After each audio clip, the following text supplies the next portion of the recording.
أنا مقعي وجنرال نكول بير حسين aad waxaan maanta ugu faraxsanahay mas'uuliyiinta iyo caaqilada halka isugu timi iyo gudoomiye ku-xigeenka degmada oo maanta meeshaan aad aragtaan wanaageeda dadkaas baahidii ay qabeen wuxuun laga taabtay baahiyuhuna ay wali wax u dhiman yihiin waxaan ku faraxsanahay isxilqaanka ay soo ilxaqaameen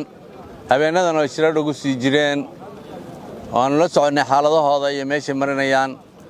guul baad joogtaan ilaahayna waxaan leenahay meelaha aad ka soo saadheen xasanaad kale Allah idinku bedelo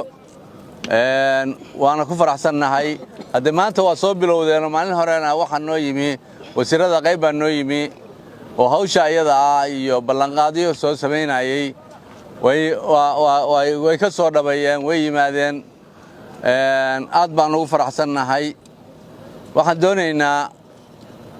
hadda waxyaabaha ugu daran oo caaqilku sheegayay waa biyaha hadeer biyaha meeshaad aragtaan biyaha ufayn baa looga soo dhaamiyaa waa dhow yihiin biyihii ufayneedna ilaahay wuxuu ka dhigay bad hadeer waa fiican yihiin in booyada loo keeno oo booyadahaasi ay u shubaan dadka bal ayaamaha aad aragtaan xaaladeeda meesha ugu dooga roon ugu barwaaqada badan dhulka aad joogtaan weeye indhahana ma qaban karayaan waad aragtaan waa dhul abaara xoolihi haddaad dhexdooda tagtaanna neef laga qalo wallahi badana ka helimayso marka waxaan aad u codsanayaa